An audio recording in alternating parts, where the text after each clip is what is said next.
Enquanto a matança continuava, fiquei ali sozinho. Caí com meu rosto em terra. Clamei e disse: Ah, Senhor Deus, será que vais destruir todo o restante de Israel, derramando o teu furor sobre Jerusalém? Então me respondeu: A iniquidade da casa de Israel e de Judá é excessivamente grande. A terra se encheu de sangue e a cidade de injustiça. E eles ainda dizem: O Senhor abandonou a terra, o Senhor não nos vê. Série de estudos e confrontos de Ezequiel, capítulo 9 e 10. Vem estudar a Bíblia comigo, que hoje a gente vai entender esses dois capítulos.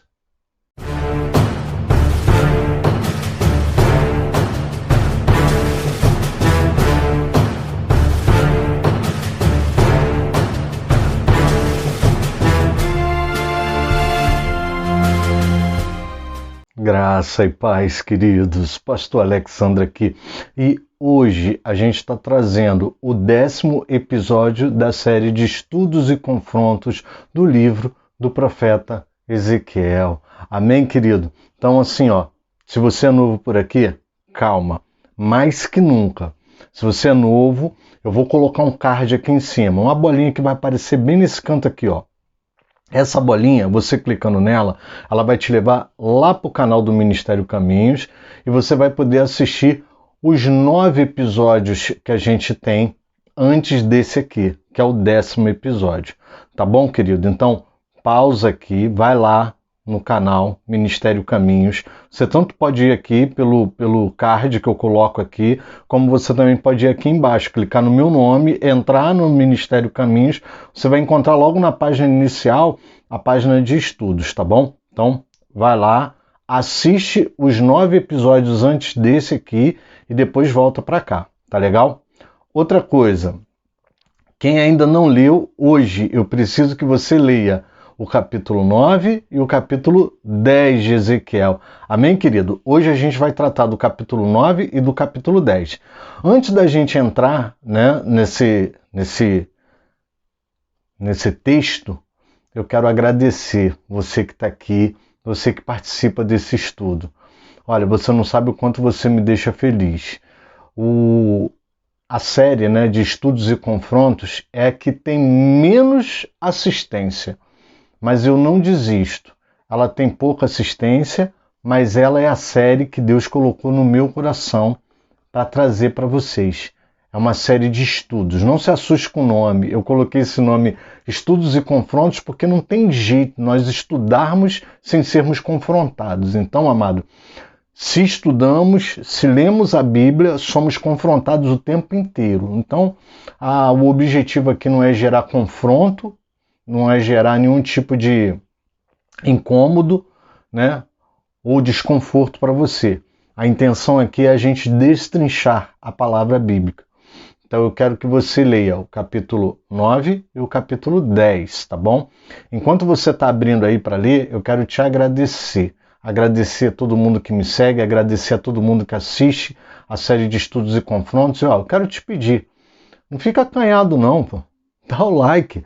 Tem gente que assiste o canal, assiste os estudos, gosta, pelo menos diz que gosta, mas não dá o like, sabe? Não faz um comentário. Dá o like, dá um comentário. Sabe o que acontece, amado? Quando você gosta, curte, comenta, compartilha, manda para alguém o estudo, o YouTube entende que esse vídeo ele tem relevância. Então o YouTube ele mostra esse vídeo para outras pessoas. E nisso que ele mostra esse vídeo para outras pessoas, pode ajudar muita gente. Tem gente que está precisando ouvir uma palavra de Deus, tem gente que está querendo ouvir uma palavra de Deus, tem gente que está querendo entender melhor a palavra de Deus. Então eu gravo o vídeo, eu me coloco aqui gravando, mas faz a tua parte também. Grava. Aliás, curte, compartilha, espalha a palavra de Deus. Amém, querido? Então, vá lá, dá uma lida no capítulo 9, no capítulo 10 e volta para a gente poder entender. Tá bom, querido? Amém? Bom, No episódio passado a gente tratou do capítulo 8. O que aconteceu no capítulo 8 de Ezequiel? O capítulo 8 de Ezequiel, Deus, ele levou Ezequiel para o templo de Jerusalém, o templo de Salomão, e nessa realidade espiritual que ele levou, trata-se de uma visão, mas ele foi transportado, tá, amado? É uma visão espiritual, mas ele foi transportado. Não foi uma visão que ele ficou sentadinho e ele estava vendo as coisas diante dos olhos dele, como alguns profetas descrevem. Não, ele diz que foi levado, né? Ele foi levantado da terra e foi levado. Então, assim, amado, é uma realidade espiritual paralela à realidade natural, tá certo? Ele é levado e aí Deus começa a mostrar para ele tudo o que está acontecendo, as abominações que estão acontecendo dentro do templo. Eu não sei se eu consegui passar para você, mas vê o vídeo de novo. Se você tiver dúvida, se alguma coisa que eu coloquei, porque infelizmente, amado, fica muito difícil em 40, 45 minutos colocar detalhes. Então, você bota aqui no comentário, que eu vou ter o maior prazer. Se for uma dúvida legítima, eu vou ter o maior prazer em responder, tá bom? E aí o que aconteceu?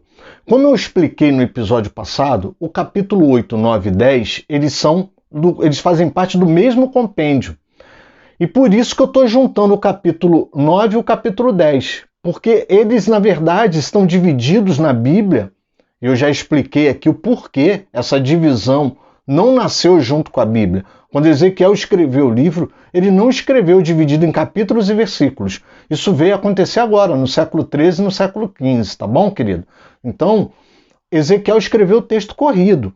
E o texto do capítulo 8, do capítulo 9 e do capítulo 10 faz parte do mesmo compêndio de texto. Então fica muito mais fácil para a gente. E com uma vantagem. No capítulo 10 vai ter uma tentativa de repetição. Mas eu vou explicar o porquê que parece uma repetição do capítulo 1, tá legal? E aí eu consegui trazer todo mundo para o mesmo episódio, tá legal? Deus dessa vez deixou eu colocar no mesmo episódio, tá, querido? Fica calmo. Vamos lá. Capítulo 9. O que acontece no capítulo 9? No capítulo 9, Deus parte dali, de onde ele deixa Ezequiel, no templo, aonde ele vê a abominação, os 25 homens de costa para a entrada do santuário, e com o rosto virado para o leste, ou seja, para o portão leste. Eles estão parados, eu expliquei isso, eles estão parados na porta do santuário, ou seja, aqui ninguém entra, adorando o Deus Sol. Por quê? Porque o Sol nasce do leste. A impressão que nós temos é que ele nasce do leste. Bom, enfim, eles estão adorando o Deus Sol, o Deus Ra, que é uma adoração oriunda lá do Egito, é um costume que eles trouxeram do Egito, porque é um deus egípcio. E aí é quando Deus vira para Ezequiel e fala, olha, já deu. Na verdade, Deus já mostrou para Ezequiel tudo que ele vai fazer em Jerusalém. O cerco, como ele vai fazer isso, a gente viu no capítulo 5, 6, 7.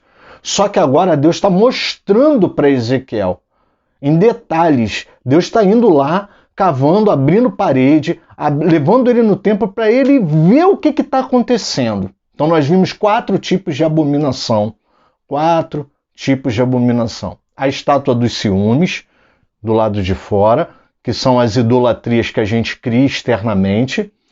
Depois ele cava a parede de uma das câmaras ao lado norte do templo e encontra 70 anciãos adorando imagens, né, desenhos na parede, ou seja, são todas aquelas imagens, as impressões, os pensamentos, os sentimentos, tudo que a gente adquire e a gente acha que são informações importantes e passam a fazer parte da nossa idolatria.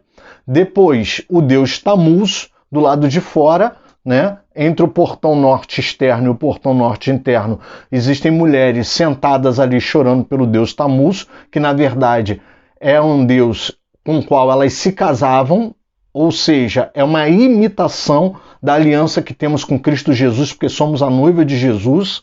E por último, a quarta abominação, que é um crescente, tá, amado? venha ser essa dos 25 homens que estão ali de frente para o portão, e esses 25 homens estão adorando o Deus Sol, ou seja, é quando ele tira totalmente Deus do templo para adorar, e é o que vai acontecer, tá bom? Então vamos lá. O que acontece? Deus fala no último versículo, se eu não me engano, 18 do capítulo 8, ele fala o seguinte, que ele não vai ouvir nenhum tipo de grito. Ainda que eles gritem aos meus ouvidos, eu não ouvirei. Tá? E aí o que acontece? Ironicamente, no versículo 1 do capítulo 9, já começa alguém gritando. Não fica claro quem é que está gritando. Ezequiel só coloca assim, ele veio gritando, ou seja, não diz quem é que estava gritando. Às vezes, quem lê assim, desapercebidamente, pensa que é o próprio Deus que estava gritando, porque como Deus encerra o capítulo 8 falando, e Ezequiel diz que vê ele gritando, mas fica a dúvida, não tem como entender. Porém, esse grito que surge no capítulo 9, logo no versículo 1, é uma mudança de ato. É por isso que o cara dividiu o capítulo aí, tá? É uma mudança de ato, é uma mudança de cena, porque até então Ezequiel está atônito vendo as abominações. Ele está ali parado olhando aqueles caras de costa para o templo, de frente para o leste, adorando o sol. E de repente entra o cara gritando, quer dizer, mudou, alguma coisa aconteceu. E aí o que acontece, né? Entram 7 encarregados, que eu vou chamar aqui de anjos. A maioria dos teólogos entende que são anjos, tá? No primeiro momento, no versículo 2, fala-se de 6, né? Mas são 7. São 7 homens que entram, que aparentemente são anjos. 6 vão trazendo nas suas mãos armas bem esmagadoras, como a Bíblia vai falar, para matar. E 1 vem trazendo um estojo de escriba. O estojo de escriba, o que era? Era um estojo que tinha um instrumento onde ele conseguia pegar tinta e escrever sobre o papiro, o couro, ou a pedra, ou seja, dependendo da superfície em que ele tinha que registrar o escrito, mudava o instrumento do estojo. Porém, o estojo do escriba era uma caixa metálica, na maioria das vezes, uma caixa, e ele tinha instrumentos ali para poder escrever no couro, no papiro, na pedra. Aonde ele tivesse que arranhar para escrever, o instrumento dele vinha dentro daquele estojo ali, tá?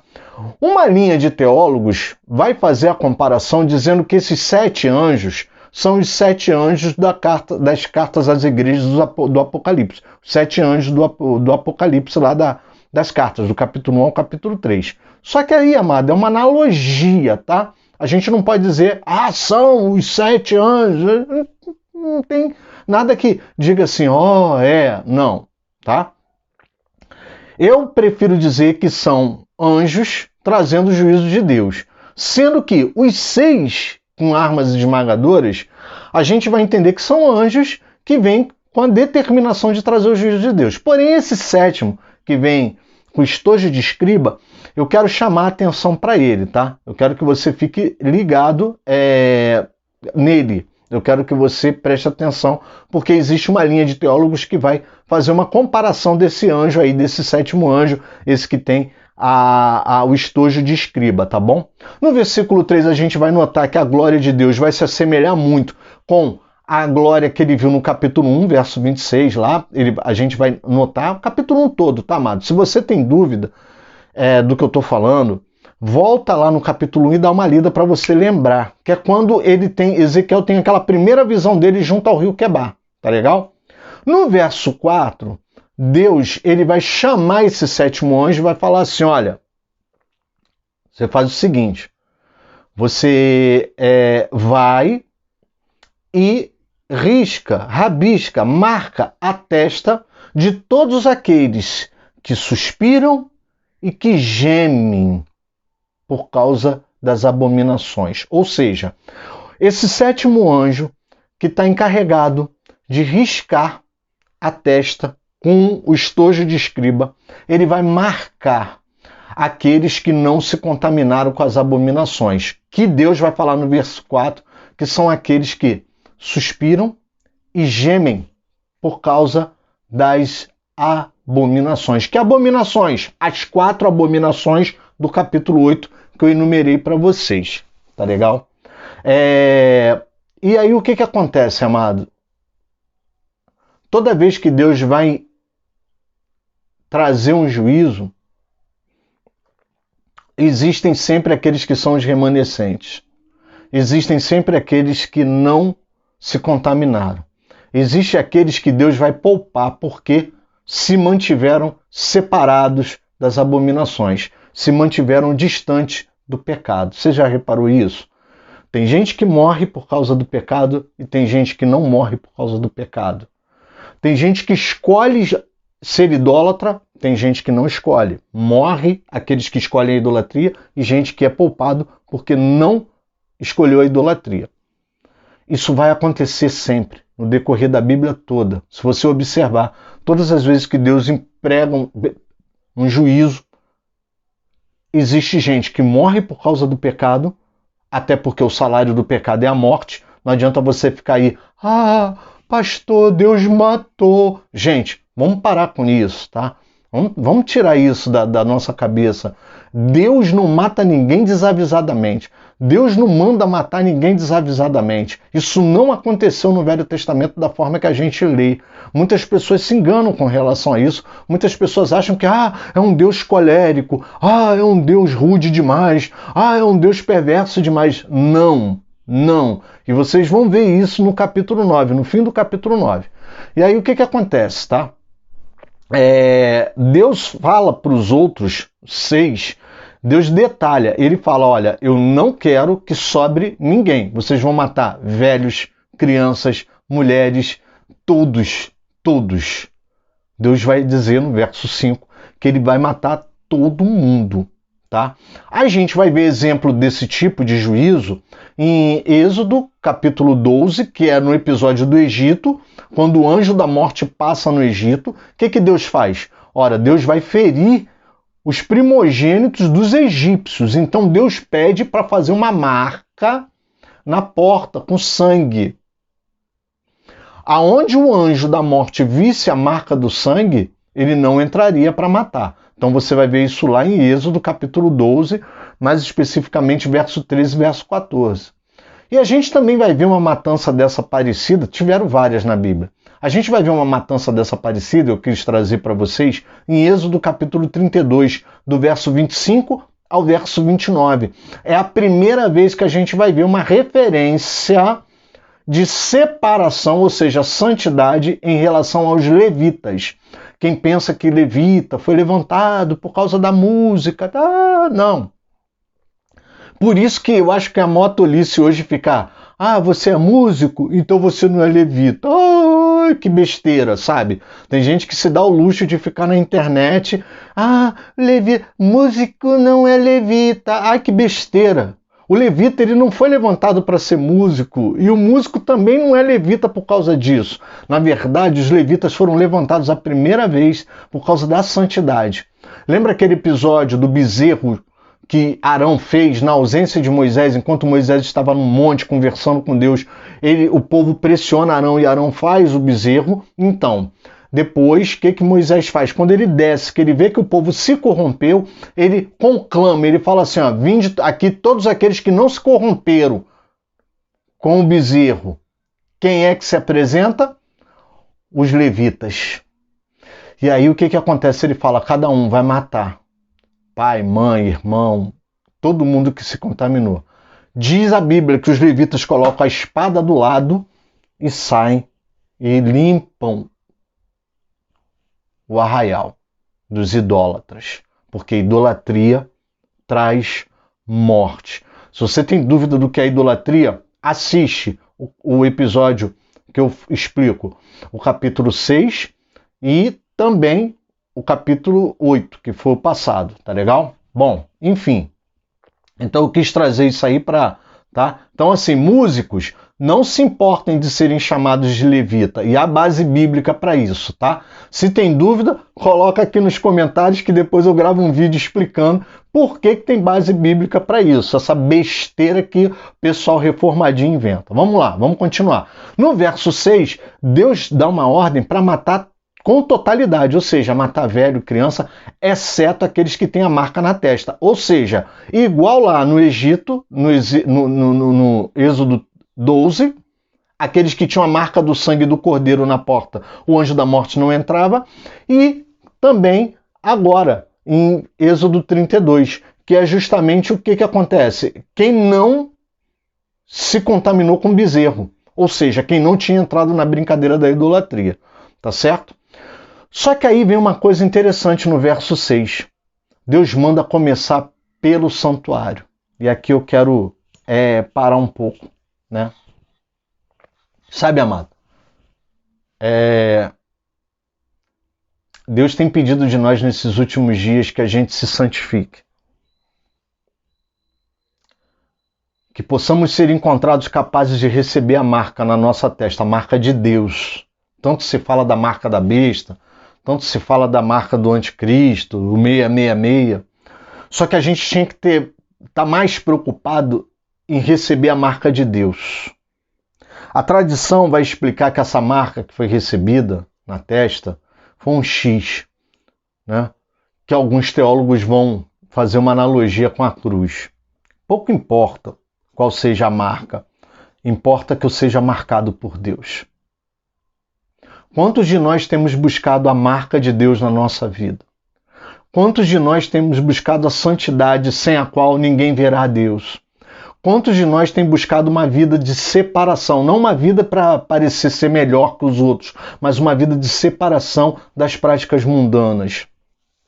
Sabe, amados, às vezes a gente acha que o livro de Ezequiel não tem nada a ver. Eu sei que tem gente que assiste o meu estudo de Ezequiel e fala assim, pô, ele é bom, mas ele viaja, né? Ele traz umas coisas para os nossos dias. Não, querido, eu não estou viajando, não. Eu não estou trazendo para os nossos dias coisas que não fazem sentido. As mesmas práticas que aconteciam no passado, elas acontecem hoje. E deixa eu te falar, a mesma idolatria que acontecia no passado, ela acontece hoje. E deixa eu te dizer, o mesmo povo que recebeu a marca na testa, Deus procura hoje para marcar. Rogo-vos, pois, irmãos, que não vos conformeis com este mundo, mas transformai-vos pela renovação da vossa mente. Quando nós renovamos a nossa mente, nós estamos sendo entranhados com a lei de Cristo em nós, como fala em Hebreus capítulo 8, verso 10. Se você tem dúvida, vá lá. Procure esse texto. Rogo-vos, pois, irmãos, não vos conformeis com esse mundo, mas transformai-vos. Esse não é de Hebreus não, tá? Esse é de Romanos. Romanos 12. O de Hebreus diz que Deus vai colocar em nós, vai escrever em nós, no nosso coração, a sua lei. Deus hoje procura pessoas que estejam dispostas a serem marcadas, escritas pela lei dele. Mas da mesma forma vai ter gente que não vai. Não quer essa marca, não quer ser escrito pela lei. E é por isso que Deus manda começar pelo templo. Porque ele começa pelos seus santos. Tá com dúvida? Primeira epístola de Pedro, capítulo 4, verso 17. Pedro vai dizer que Deus começa o seu juízo pelos seus santos. E Pedro ainda faz uma comparação. Se vai começar pelos seus santos e é com esforço que nós nos salvaremos, quem dirá o ímpio? Né? Para aqueles mais deterministas que ficam inventando aí que, uma vez salvo, sempre salvo, salvo para sempre. Não, para com isso. Vai ler a Bíblia, em nome de Jesus. Vai ler a Bíblia. Vai ler a Bíblia e entender que a gente precisa perseverar na palavra de Deus. Vai ler a Bíblia e entender que a gente precisa ter perseverança.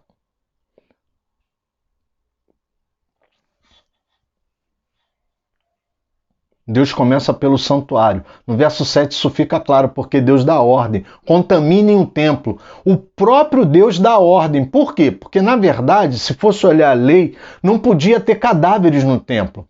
Como a matança começa pelos anciãos que estão naquela câmara, os 70, e os 25 que estão em pé de costa para o templo, é óbvio, se começa a matança por ali, aqueles corpos, aqueles cadáveres vão cair dentro do santuário, dentro do templo, dentro do átrio do Senhor. E aí o que acontece? Deus é quem dá ordem, contaminem o templo. Contaminem o templo. Ou seja, porque não podia ter cadáver dentro do templo. Não podia ter gente morta dentro do templo. Mas essa ordem de Deus é como se sufocasse essa lei. Então é como se dissesse, pode matar porque eles já contaminaram o templo. Então que fique bem claro isso, amados. Infelizmente, tem muita gente que vai olhar, os legalistas vão olhar e falar, como é que pode, né? Matou, teve cadáver dentro do templo, ou seja, se preocupa só com a lei, mas não se preocupou que nós matamos dentro do templo quando botaram a estátua lá. A estátua dos ciúmes gera morte. Ah, pastor, mas gerou naquela época. Não, a estátua dos ciúmes hoje gera morte para nós. Quando nós idolatramos um carro, quando idolatramos um ente querido, quando idolatramos a nossa casa, a gente está gerando morte. Aqueles desenhos nas paredes que os anciãos, os 70 anciãos, ficaram lá de bobeira olhando, que são as imagens, os pensamentos, os sentimentos, as concepções que nós gravamos no nosso coração, geram morte. Hoje. As noivinhas do Deus Tammuz que estavam lá chorando, isso gera morte, que é quando nós queremos tirar Cristo, quando nós não vemos em Jesus a solução e a suficiência dos nossos problemas e queremos tirar Cristo para arrumar um novo noivo. Isso gera morte. É quando começa a se adorar o Deus Sol. Na porta do templo, lembre-se que esses homens estavam dentro do santuário. Hoje, as maiores idolatrias estão sendo estabelecidas, concretizadas, concebidas dentro do templo. São os líderes que estão dando brecha para que isso aconteça, amado. Se você não acredita, eu não posso fazer nada. Basta você orar a Deus. Vá orar a Deus, peça sensibilidade ao Espírito Santo que você vai ver do que eu estou falando. No verso 9 e no verso 10, Deus explica para Ezequiel, né, o que está acontecendo. Porque no verso 8, o profeta cai prostrado e ele grita, ele pede, né, ele fala, Deus, por que tu vai destruir Jerusalém toda? Tu vai destruir todo mundo, não vai ter remanescente, porque ele vê, tamanha é a destruição. Amado, basta fazer a conta. São 6 anjos com armas avassaladoras. E um só com um estojo de escriba. Então 6 contra 1, você já vai ver que a proporção é muito grande. E aí o profeta ele cai para fazer a intercessão. O profeta ele cai de rosto em terra, prostrado, e ele começa, Deus, não faz isso, Deus, por favor, não mata todo mundo. E isso acontece, né, amado? A gente vai ver Abraão fazendo isso em Gênesis capítulo 18, a gente vai ver Moisés fazendo isso em Êxodo 32, quando eles botam aquele bezerro lá de ouro, e a gente vai ver Jesus fazendo isso em Lucas 23, 34. Abraão a gente vai ver em Gênesis 18 quando Deus diz que vai destruir Sodoma e Gomorra. E aí Abraão fala assim, poxa, mas será que não tem justo lá ainda? A gente vai ver Moisés danado da vida em Êxodo 32, mas falando, Deus, eles erraram, eles pecaram, mas o que pode ser feito para consertar isso? Se Deus, tu for matar, condenar esse povo, risca meu nome do livro da vida.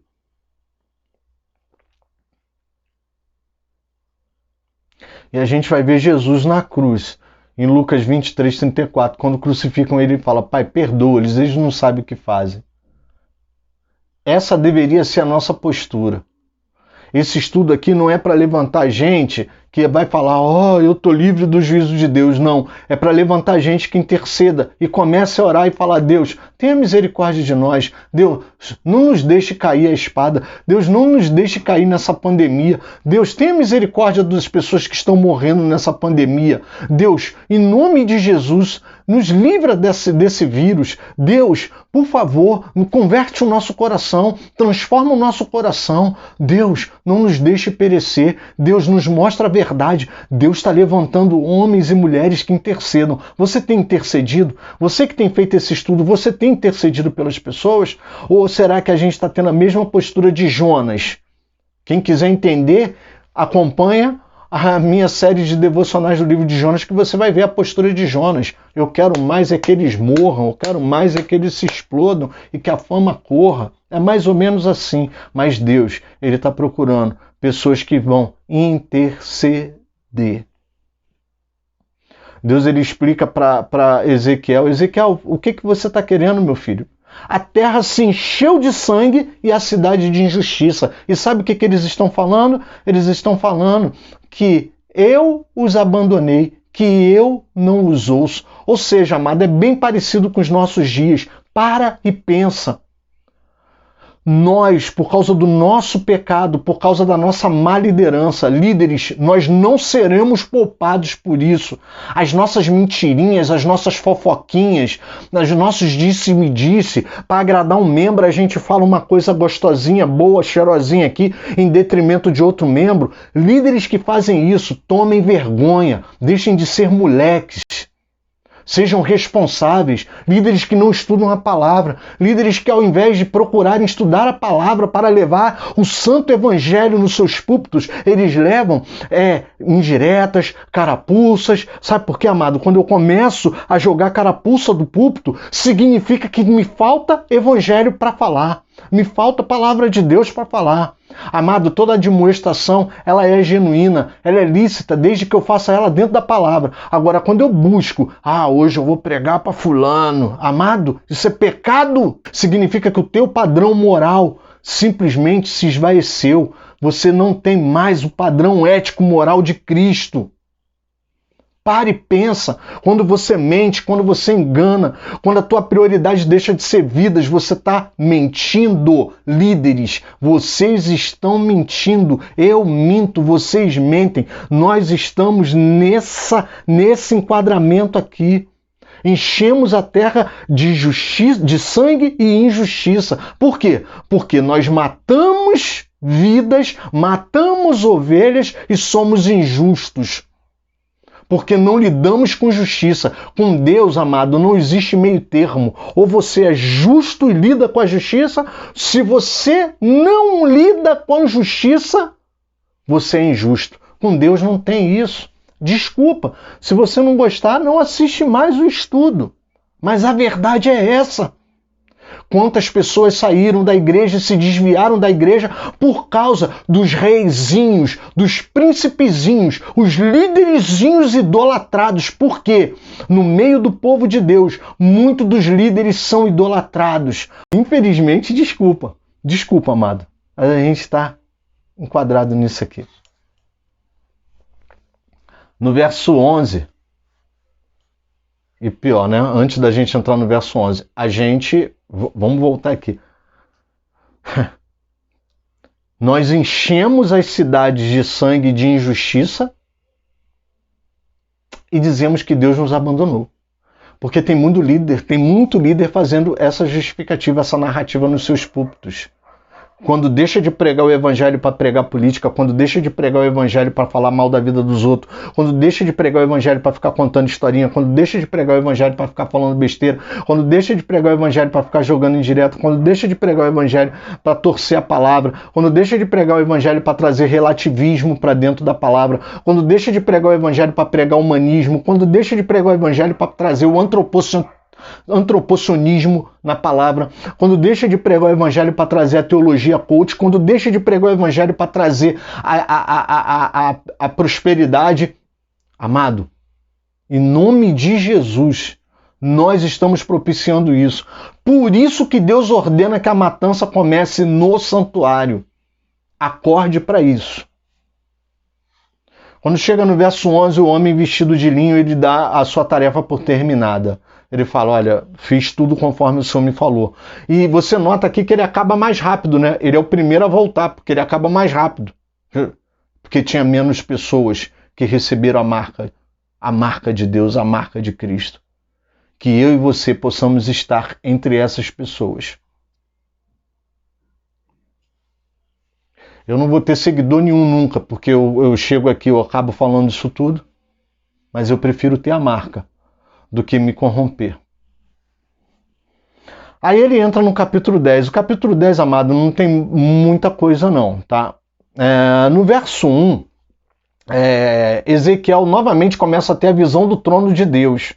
Essa visão do trono de Deus ele vai ter no capítulo 1 de Ezequiel, verso 26, e ele vai ter no capítulo 4, com o apóstolo João na ilha de Patmos, lá no início de Apocalipse, capítulo 4 de Apocalipse, tá?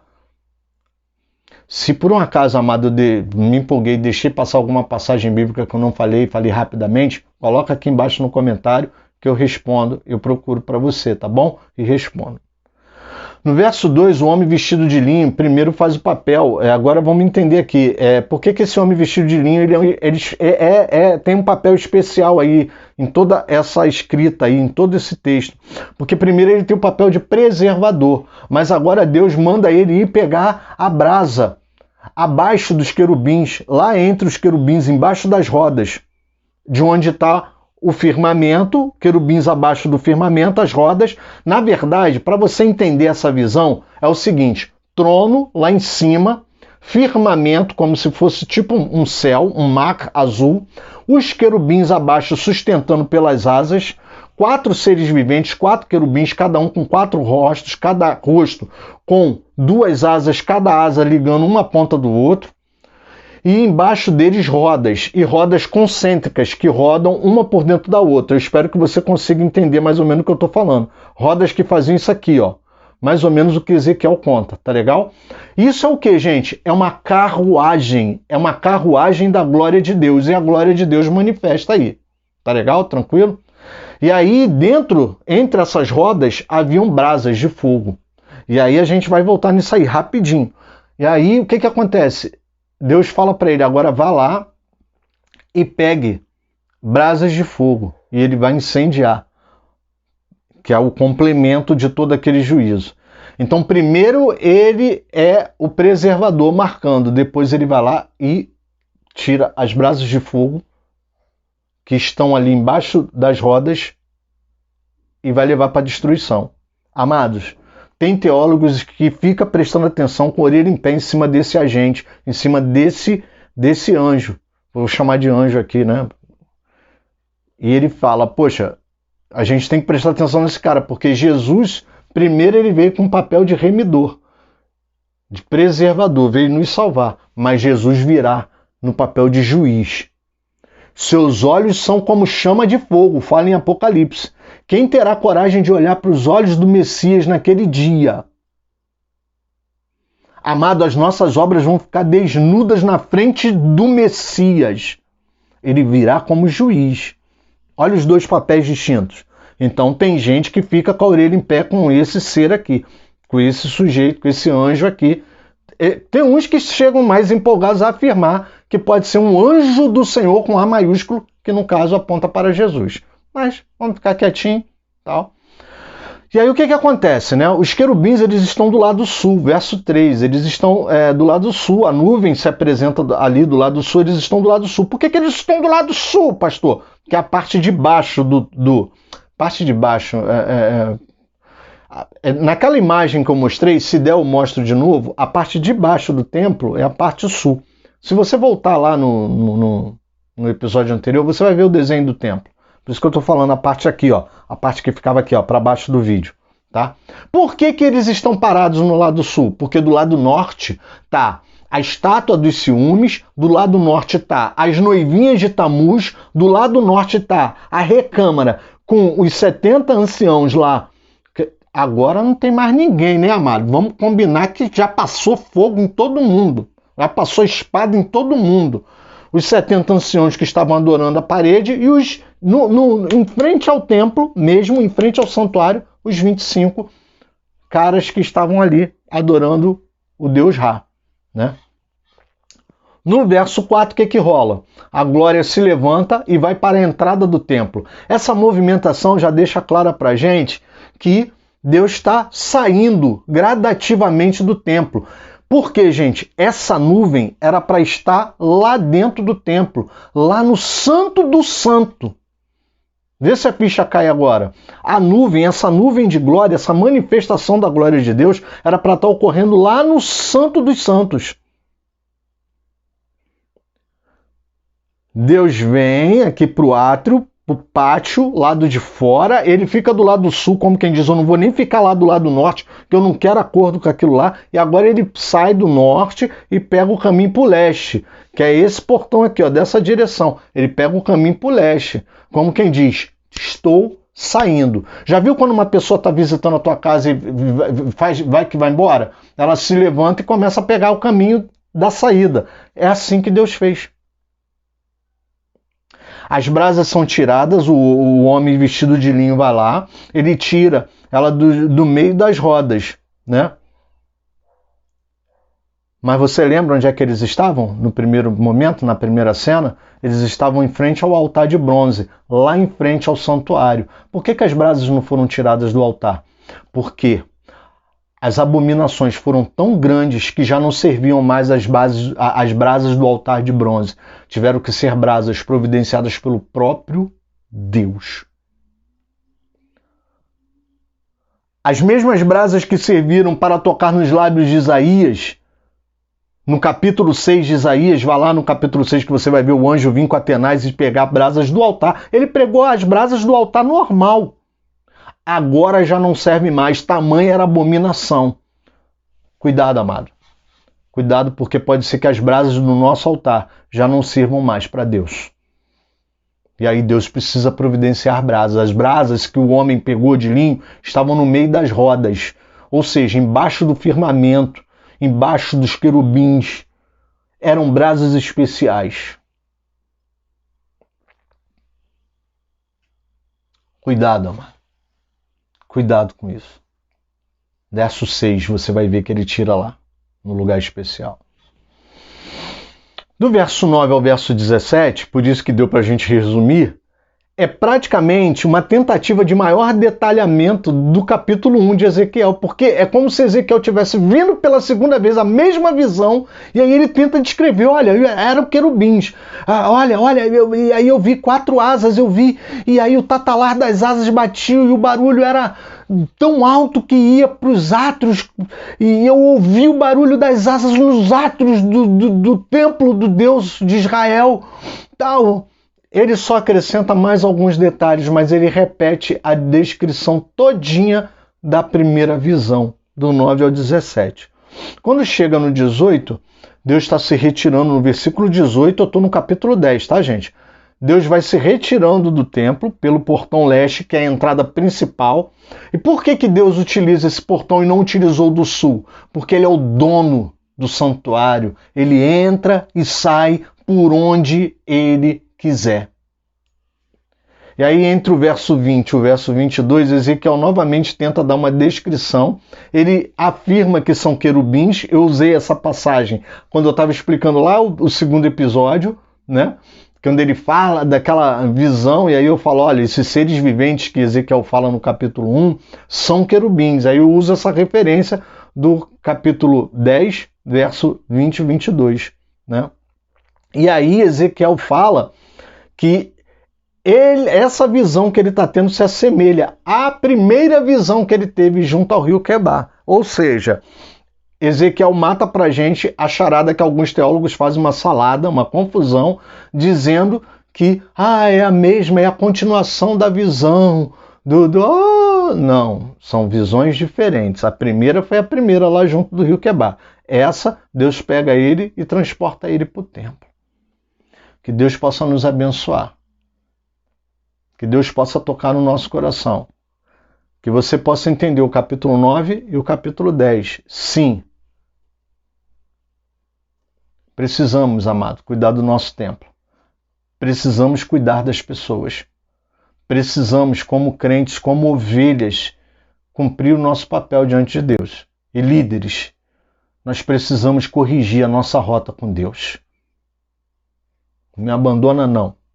Fica comigo, a gente vai para o próximo episódio. Me acompanha, curte, compartilha, manda essa palavra para alguém que precisa ouvir. Amém, querido? Te espero no próximo episódio.